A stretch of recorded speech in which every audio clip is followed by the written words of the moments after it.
जय श्री राम दोस्तों, स्वागत है आपका मेरे चैनल भारत का गौरव पे। आज की वक्त की चर्चा, राहुल गांधी वोट चोरी का इल्ज़ाम लगा रहे हैं सरकार पे, और सरकार बिहार में यही वोट चोरी जब खत्म कर रही है तो भी वो यात्रा निकाल रहे हैं कि वोट चोर हो जाएंगे आपके, सरकार राशन कार्ड खा जाएगी आपका, अंबानी अडानी को सरकार सब कुछ दे देगी। ऑल ओल्ड रेंट्स, क्योंकि जब उनका जाति का कार्ड नहीं चला तो उन्होंने ये दूसरा कार्ड निकाला। पहले संविधान खतरे में था, अब वोट चोरी हो गई। भैया वोट चोरी कर्नाटक में हुई है, आप कर्नाटक के इलेक्शन कैंसिल करवाओ। वोट चोरी अगर रायबरेली में हुई है, आप रायबरेली के इलेक्शन कैंसिल करा के दोबारा करवा लो, रिक्वेस्ट तो डालो, रिटर्न में तो दो। जहाँ जहाँ से ये खबरें आ रही हैं वोट चोरी की और इनकी टीमें दे रही हैं, वहाँ पे कहीं भी किसी भी वोट या बूथ के बंदे ने कभी कंप्लेंट करी ही नहीं है ये फेक वोट है। तो उसके दो मतलब हो सकते हैं, या तो सब पार्टियों को पता है कि फेक वोट है, चलने दो, जो जीते इकट्ठे कर ले, और या सारी पार्टियों के ग्राउंड वर्कर्स बेवकूफ़ हैं।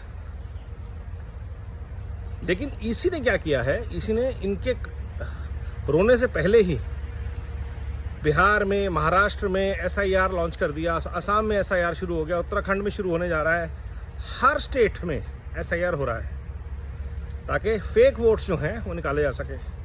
किसी का वोट अगर रह जाता है गलती से, नाम नहीं है, वो जाके कंप्लेंट कर सकता है, लेकिन करेगा कोई नहीं, क्योंकि या तो वो माइग्रेट कर गए या मर गए हैं, और यही फेक वोट्स हैं।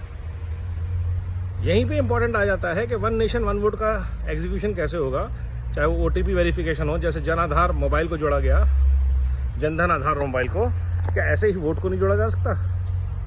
एक लोकसभा इलेक्शन और एक विधानसभा में आप वोट कर सकते हैं, बस कहीं भी बैठिए, कहीं भी रहिए।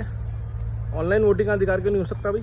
और ये सब एक्सप्लोर करना चाहिए देश को, इलेक्शन कमीशन को, how to make elections more inclusive to the people working away. जो लोग अपने शहरों से दूर काम करते हैं, गाँवों से दूर काम करते हैं, उनके वोट का अधिकार क्यों छीना जाए? जहाँ रहते हैं वहाँ वोट क्यों नहीं कर सकते वो?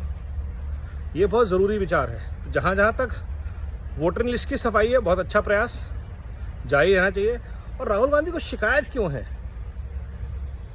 वोट बैंक खत्म होने का डर, या इलेक्शन में हार दिख रही है? क्या डर है? क्यों वो हर जगह पहले से हल्ला मचाते हैं? अगर आपको विश्वास नहीं है तो आप इलेक्शन लड़ क्यों रहे हैं? एसआईआर तो हो गया, अब आपका, अगर आपके हिसाब से बोले वोट चोरी हो रहे हैं या हो गए हैं, तो आपकी हार निश्चिंत है। क्या ये पहले से तैयारी है बिगुल बजाने की कि हम हारे क्यों? किसी को तो ठीकरा फोड़ना है, पहले से ठीकरा तैयार कर लो भाई। देश में जो रिफॉर्म पिछले 50-60 साल में नहीं हुए, वो पिछले 10 साल में हो रहे हैं। चाहे वो कानून व्यवस्था हो, चाहे वो अलग अलग सिस्टम्स हों, सब व्यवस्थाओं में सुधार आ रहा है। जुडिशियल रिफॉर्म्स हों, लीगल रिफॉर्म्स हों, इलेक्शन रिफॉर्म्स हों, टेक्नोलॉजी हो। अगर एक बार एसआईआर हो जाए पूरे देश में, इकट्ठे लोकसभा विधानसभा सबके चुनाव करा दो, बार बार की घिसा पीटी खत्म, टीचर्स की, सरकारी लोगों की जो इधर उधर नौकरी लगी रहती है, 24 घंटे सुरक्षा बल लगे रहते हैं, खत्म। 5 साल के लिए क्या हम ये मेथड ट्राई नहीं कर सकते?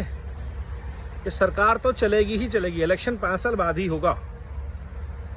शायद इस मंथन से ये इलेक्शन प्रोसेस और डेमोक्रेसी को बहुत बड़ा फायदा हो। और राहुल गांधी बहुत अच्छी अपोजिशन की भूमिका निभा रहे हैं, बहुत ही कद्दावर नेता के रूप में हर बार मुद्दे उठाते हैं, चाहे बेकार के मुद्दे हों, झूठ हों, बट मुद्दे उठाते हैं और मोदी जी को फोर्स करते हैं अच्छे काम करने के लिए। राहुल जी नहीं होते तो बहुत सारे रिफॉर्म्स नहीं आते, जीएसटी रिफॉर्म्स नहीं आता, स्वच्छ भारत अभियान नहीं आता, स्किल इंडिया नहीं आता, वोकल फॉर लोकल जैसे रिफॉर्म नहीं आते, आइडियाज़ नहीं आते। तो राहुल गांधी को अगले 10 साल तक तो अपोजिशन में रहना ही चाहिए देश सेवा के लिए, क्योंकि जो काम वो मोदी जी से करवा पा रहे हैं, अगर वो सत्ता में आए तो खुद नहीं कर सकते। ये हम पिछली बार देख चुके हैं। 2004 से 2014 तक मनमोहन सिंह जी की सरकार थी, Rahul ji de facto prime minister थे, कुछ नहीं करवा पाए थे ये अपनी सरकार में, और वो सब काम मोदी जी कर रहे हैं देश के लिए। बड़े बड़े पुराने पेंडिंग प्रोजेक्ट्स फिनिश हो रहे हैं। तो राहुल जी को अपोजिशन में रहना चाहिए अगले 10 साल तक देश के लिए। क्या वो इतना सेक्रीफाइस नहीं कर सकते? तो पूरे देश को राहुल जी से डिमांड करनी चाहिए कि राहुल जी, आप इतनी अच्छी बातें करते हैं कि आपके कहने से इलेक्शन रिफॉर्म होने वाले हैं, आप नहीं होते तो क्या होता? गांधी परिवार की वजह से आज देश इसरो आगे बढ़ रहा है, नेहरू प्लानिटेरियम नेहरू जी की दूरदृष्टि का नतीजा है। तो ये सब चीज़ें देखते हुए सरकार को रिफॉर्म करते रहना चाहिए, राहुल जी को अपोजिशन में जोर लगाते रहना चाहिए। नव भारत, वंदे मातरम, जय हिंद।